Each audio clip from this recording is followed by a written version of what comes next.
Hello students, कुमारी study circle में आप सबका स्वागत है। अधीक्षक बाल देखरेख परीक्षा को आगे बढ़ाते हुए आज की वीडियो का हमारा टॉपिक होगा बाल संरक्षण एवं देखभाल। इसमें योजनाएं बहुत सारे दी हैं। उस योजनाओं में आज हम देखेंगे बाल विवाह मुक्त छत्तीसगढ़ अभियान, संस्थागत देखरेख, दत्तक ग्रहण, फास्टर केयर, स्पॉन्सरशिप एवं आफ्टर केयर कार्यक्रम। इस पर कुछ वीडियो होने वाला है।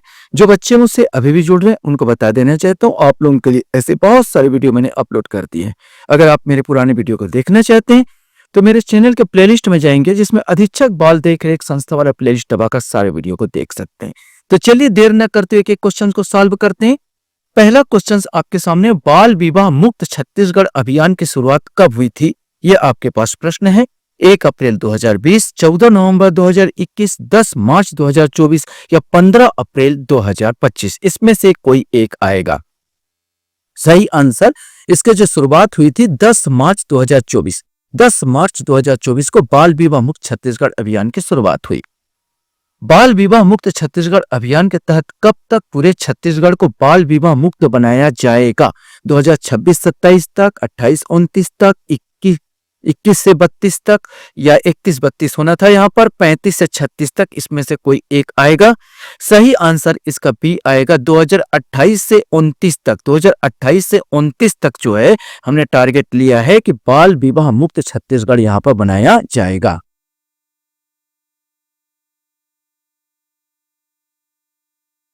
क्वेश्चन हमारे सामने यहाँ पर आता है, बाल विवाह मुक्त छत्तीसगढ़ अभियान को किस संस्था द्वारा सहायता उपलब्ध कराई जा रही है? ये आपको बताना है।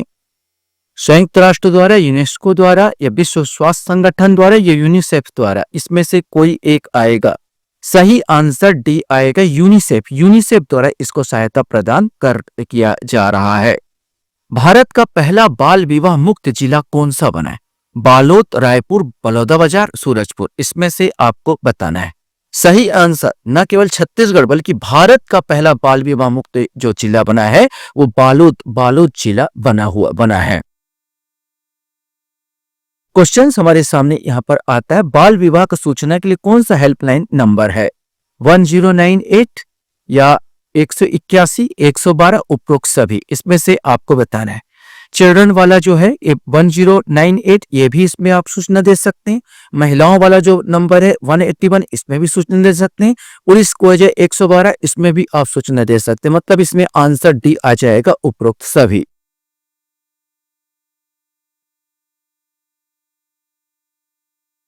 क्वेश्चन है, छत्तीसगढ़ के किस जिले के 75 ग्राम पंचायत को बाल विवाह मुक्त ग्राम पंचायत घोषित किया गया है? ये आपको बताना है। सूरजपुर, बलरामपुर, सरगुजा या नारायणपुर? इसमें से कोई एक आएगा।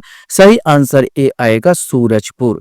भारत के किशोर न्याय अधिनियम 2015 के अनुसार संस्थागत देखरेख का अंतिम विकल्प क्या माना जाना चाहिए? जेल, परिवार आधारित देखरेख, छात्रावास? इनमें से कोई नहीं। तो बिल्कुल कॉमन सा क्वेश्चन था, बी आ जाएगा, परिवार आधारित देखरेख। क्वेश्चन यहां पर आता, देखरेख और संरक्षण की आवश्यकता वाले बच्चों के लिए इनमें से कौन सी संस्था बनाई गई है? इसमें से आपको बताना है कि देखरेख और संरक्षण की आवश्यकता वाले बच्चों के लिए विशेष गृह, सुरक्षित स्थान, बाल गृह या सुधार गृह? इसमें से आपको बताना है। क्योंकि विशेष और संरक्षण वाले देखरेख और संरक्षण आवश्यकता वाले बच्चे के लिए बात कर, माने सामान्य बच्चा है, कोई अपराधी बच्चा है नहीं है, इसलिए उसको बाल गृह में रखा जाएगा। माने बाल गृह, चिल्ड्रन होम में आपको रखा जाएगा। Observation home. अब क्वेश्चन यहां पर आता है, ऑब्जर्वेशन होम में मुख्य रूप से किन बच्चों को रखा जाता है? ये आपको बताना है। मैंने ऑब्जर्वेशन होम मैंने प्रेक्षण गृह होता है। हिंदी में अगर बात करूं तो प्रेक्षण गृह आएगा। अनाथ बच्चों को, कानून का उल्लंघन करने वाले बच्चों को, जांच लंबित होने तक, स्कूल छोड़ने वाले बच्चों को और केवल लड़कियों को? इसमें से आपको बताना है। तो जो ऑब्जर्वेशन होम होता है, प्रेक्षण गृह होता है, सुनवाई के दौरान अस्थायी निवास कहा जाता है। जब बच्चों में सुनवाई चल रहा है, लंबित है, कानून को उल्लंघन करने बच्चों, जांच लंबित है, उनके लिए रखा जाता है। तो ऑब्जर्वेशन होम यहाँ पर आएगा, बी वाला आंसर सही होगा। क्वेश्चन यहाँ पर आता है, बाल गृह चिल्ड्रन होम में बच्चों के विकास के लिए कौन सी सुविधा अनिवार्य है? शिक्षा, व्यावसायिक प्रशिक्षण, मनोरंजन, खेल, स्वास्थ्य और उचित आहार। उपयुक्त सब बिल्कुल कॉमन क्वेश्चन था। संस्थागत, आपके सामने क्वेश्चन है, संस्थागत देखरेख से निकलने के बाद 18 वर्ष से अधिक आयु के युवाओं को समाज में ढलने के लिए दी जाने वाली सहायता को क्या कहते हैं? यहां पर आपके पास ऑप्शन है, पूर्व देखरेख, पश्चात देखरेख, मध्य देखरेख या पुनर्वास। इसमें से आपको बताना है। सही आंसर इसका बी आएगा, पश्चात देखरेख या आफ्टर केयर के नाम से इसको जाना जाता है। क्वेश्चन हमारे सामने यहां पर आएगा, विशेष गृह स्पेशल होम्स में किन बच्चों को रखा जाता है? इसमें से आपको बताना है। जिन्हें केवल रहने की जगह चाहिए, जिन्हें न्यायालय द्वारा दोषी पाया गया, जो स्कूल नहीं जाते, जो सड़क पर रहते हैं। इसमें से आपको बताना है, कॉमन सा क्वेश्चन है। जिन्हें न्यायालय द्वारा दोषी पाया गया उसे विशेष गृह या स्पेशल गृह में रखा जाता, सुधार और पुनर्वास के लिए जो अपराधी बच्चे हैं। बाल कल्याण समिति, यहाँ पर बाल कल्याण समिति, चाइल्ड वेलफेयर कमिटी का मुख्य कार्य क्या है? अपराधियों को सजा देना, देखरेख और संरक्षण की आवश्यकता वाले बच्चों के मामलों का निपटारा करना, स्कूलों का निरीक्षण करना या बच्चों के लिए कानून बनाना। सही आंसर भी आएगा, देखरेख और संरक्षण की आवश्यकता वाले बच्चों को मामलों पर निपटारा करना। ये मेन काम होता बाल कल्याण समिति का। क्वेश्चंस यहां पर आता है, सुरक्षित स्थान प्लेस ऑफ सेफ्टी का उपयोग किसके लिए किया जाता है? अनाथ और बच्चों के लिए, 16 से 18 वर्ष के उन बच्चों के लिए जिन्होंने गंभीर अपराध किया है, छोटे बच्चों खेलने के लिए, गोद लिए गए बच्चों के लिए। इसमें से कोई एक आएगा। सही आंसर इसका भी आएगा, 16 से 18 वर्ष के उन बच्चों के लिए जिन्होंने गंभीर अपराध किया, सुरक्षित स्थान प्लेस ऑफ सेफ्टी का उपयोग किया जाता है। किसी बच्चे को संस्थागत देखरेख में भेजने से पहले किस रिपोर्ट को अनिवार्य माना जाता है? मेडिकल रिपोर्ट, सामाजिक जांच रिपोर्ट, स्कूल प्रोग्रेस रिपोर्ट या इनमें से कोई नहीं। सही आंसर इसका भी आएगा, सामाजिक जांच रिपोर्ट। सामाजिक जांच रिपोर्ट को इंपॉर्टेंस दिया जाता है। क्वेश्चंस यहां पर आता है, दत्तक ग्रहण, foster care, sponsorship, after care जैसे महत्वपूर्ण कार्यक्रम किस अधिनियम द्वारा विनियमित हैं? किशोर न्याय बालकों देखरेख संरक्षण अधिनियम 2015, लैंगिक अपराधों से बालकों का संरक्षण अधिनियम 2012, मानव अधिकार संरक्षण अधिनियम या छत्तीसगढ़ बाल अधिकार संरक्षण आयोग नियम 2009। इसमें से कोई एक आएगा। सही आंसर इसमें ए आएगा। ये सब के सब किशोर न्याय बालकों का देखरेख संरक्षण अधिनियम 2015 द्वारा विनियमित होते हैं। आफ्टर केयर कितने वर्ष आयु के बच्चों के लिए है? अब इसमें से आपको है आफ्टर केयर 10 से 14, 15 से 20, 18 से 21 या 21 से 25। इसमें से कोई एक। सही आंसर 18 से 21 वर्ष के जो बच्चे हैं या जो युवा हैं उनके लिए आफ्टर केयर, जो अपराधी बालक होते हैं उनको भी लास्ट तक उनको अपराध में फिर से प्रवेश न कर जाए, इसलिए उनको केयर किया जाता है। तो 18 से 21 वर्ष होता है इनकी आयु। और भी बता दूं, 18 से 21 वर्ष के बाद भी अगर आवश्यकता लगे तो इसको आगे भी बढ़ाया जा सकता है, अधिकतम 23 साल तक।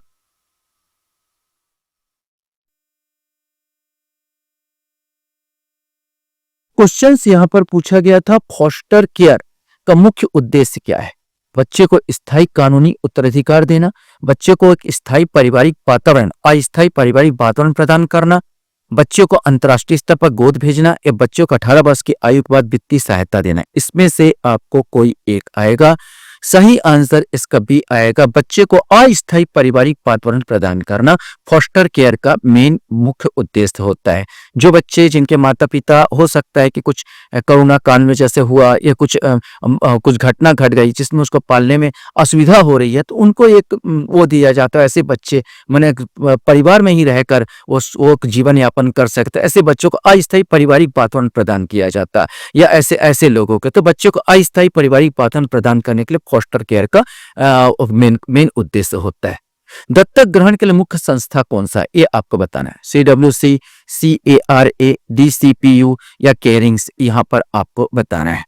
सही आंसर इसका बी आएगा, CARA, central adaptation resource authority. Central adaptation resource authority यही जो है दत्तक ग्रहण के लिए मुख्य संस्था होता है। केयरिंग में तो आप केवल रजिस्ट्रेशन करते हैं, तो यहां पर आप केरा वाला आ जाएगा, कारा।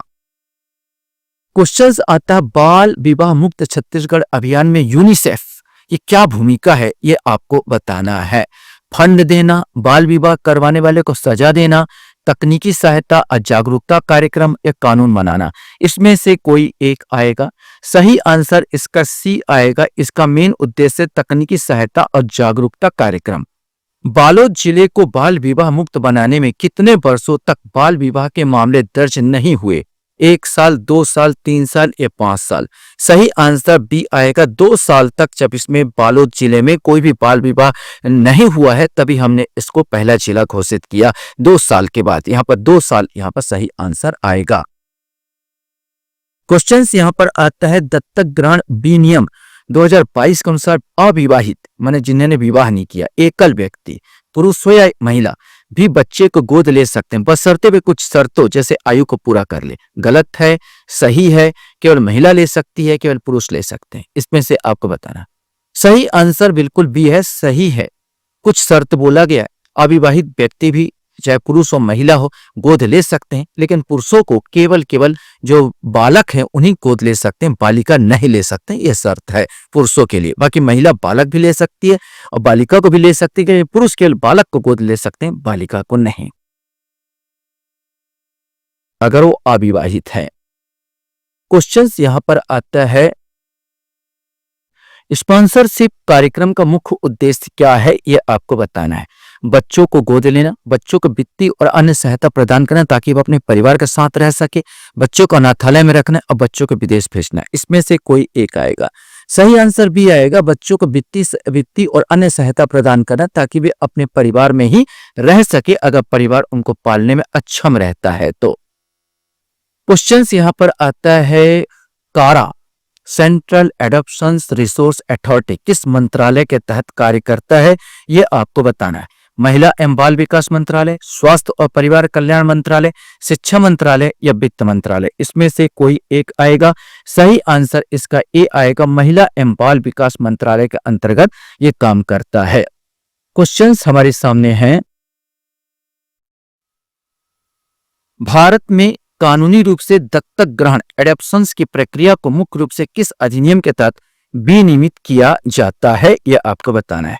हिंदू दत्तक ग्रहण भरण पोषण अधिनियम 1956, किशोर न्याय बच्चों को देखभाल और संरक्षण अधिनियम 2015, बाल विवाह प्रतिषेध अधिनियम 2006 या अभिभावक या प्रतिपाल अधिनियम 1890? सही आंसर इसका भी आएगा। किशोर न्याय बच्चों को देखभाल और संरक्षण अधिनियम 2015 के तहत विशेष रूप से जो दत्तक ग्रहण होता है गोद लेने के लिए जो है उसको बनाया गया है। यद्यपि हिंदू दत्तक ग्रहण भरण पोषण अधिनियम 1956 में भी किया जाता है, लेकिन विशेष रूप से जो बनाया गया है, जो मेन इसका जिम्मेदार है, ये किशोर न्याय अधिनियम 2015 ही है। स्पॉन्सरशिप कार्यक्रम के तहत सहायता प्रदान की जाती है ताकि बच्चों की किसी संस्था में भेजा जा सके, बच्चा अपने परिवार और समुदाय के भीतर ही रह सके, बच्चे को विदेश भेजा जा सके, बच्चे का नाम बदला जा सके। इसमें से आपको बताना है। सही आंसर भी आएगा। बच्चा अपने परिवार और समुदाय के भीतर ही रह सके, इसीलिए स्पॉन्सरशिप कार्यक्रम चलाया जाता है। क्वेश्चंस यहाँ पर आता है आफ्टर केयर कार्यक्रम में युवाओं को किस प्रकार की सहायता दी जाती है? निःशुल्क खिलौना और पार्क, अब युवा तो कोई खिलौना खेलेगा नहीं। जेल में अनिवार्य प्रवास, आवास एवं खाने पीने की व्यवस्था, कौशल विकास और वित्तीय सहायता? सही आंसर इसका डी आएगा। उनको आगे के जीवन को परिमार्जित करने के लिए, भविष्य के लिए उनको कौशल विकास और वित्तीय सहायता प्रदान की जाती है। किस समिति को यह तय करने का अधिकार है कि बच्चा कानूनी रूप से गोद लेने के लिए मुक्त है? शिक्षा बोर्ड, पंचायत समिति, पुलिस विभाग या बाल कल्याण समिति? इसमें से कोई एक आएगा। सही आंसर बी आएगा। बाल कल्याण समिति, चाइल्ड वेलफेयर कमेटी यही घोषित करता है, कानूनी रूप से मुक्त जो घोषित करता है बाल कल्याण समिति ही घोषित करता है ताकि उनको गोद लिया जा सके। फोस्टर केयर और एडॉप्शंस दत्तक ग्रहण के बीच मुख्य अंतर क्या है? फोस्टर केयर और एडॉप्शंस दत्तक ग्रहण के बीच मुख्य अंतर क्या है यह बताना। फोस्टर केयर केवल अमीरों के लिए, दत्तक ग्रहण बच्चों को पैसे दिए जाते हैं, दोनों पूरी तरह से समान है। दत्तक ग्रहण स्थायी है जबकि फोस्टर केयर अस्थायी है। इसमें से आप बता सकते हैं, बिल्कुल सिंपल है। दत्तक ग्रहण जो होता है स्थायी है, एक बार जब दत्तक ग्रहण आप ले लेते हैं, गोद ले लेते हैं तो परिवार का हिस्सा बन जाता है वो, जबकि फोस्टर केयर अस्थायी होता है। यहाँ पर अस्थायी मतलब गोद जो लिया जाता है, विशेष करके अस्थायी रूप से बच्चे को गोद लिया जाता है ताकि वो उस समय तक वो अपने परिमार्जित कर सके, अपना केयर कर सके। तो ये फोस्टर केयर अस्थायी वाला है। मिशन वात्सल्य के तहत स्पॉन्सरशिप सहायता के लिए पात्रता का वित्तीय मानदंड क्या है? आय की कोई सीमा नहीं, केवल गरीबी रेखा से नीचे बीपीएल कार्ड धारक, शहरी क्षेत्रों में जो आय 96,000 रुपये प्रति वर्ष से वर्ष से कम नहीं होना चाहिए, और ग्रामीण क्षेत्र में 72,000 रुपये और शहरी क्षेत्र में 96,000 रुपये से कम नहीं होना चाहिए, ऐसा बोला गया है। कम, यहाँ पर कम होना चाहिए, इस प्रकार का ऑप्शन है। सही आंसर मिशन वात्सल्य के तहत स्पॉन्सरशिप जो सहायता देते हैं उसके लिए आय की कोई सीमा नहीं है, वो आर्थिक आधार पर नहीं दिया जाता, कंडीशनिंग, ये कंडीशन पर बेस्ड है। बच्चे का कंडीशन और आर्थिक और परिवार का कंडीशन के आधार पर इसको दिया जाता है। ये सहायता दिया जाता, पालने पोषने में असमर्थ है या कुछ इस प्रकार का देखा जाता है तो करीब 4,000 रुपए तक दिया जा सकता है। तो आय का कोई सीमा इसमें नहीं है स्पॉन्सरशिप सहायता में।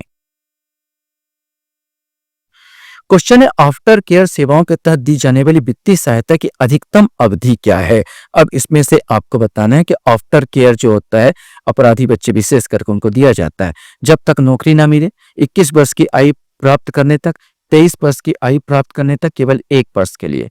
सही आंसर इसका सी आएगा, क्योंकि आपने बोला अधिकतम, तो पहले तो 18 से 21 वर्ष तक दिया जाता, मैंने आपको बताया, लेकिन यहाँ पर बोला है 21 वर्ष के बाद भी इसको बढ़ाया जा सकता है। तो बढ़ाया कितने साल तक? 23 साल तक बढ़ाया जा सकता है। तो आपसे क्वेश्चन पूछा गया था, अधिकतम पूछा था, अधिकतम अवधि पूछा था 23 वर्ष की आयु प्राप्त करने। सामान्य अवधि 18 से 21 है, बढ़ाया जा सकता 23 वर्ष तक, पूछा गया अधिकतम, तो आंसर आएगा सी, 23 वर्ष की आयु प्राप्त करने तक।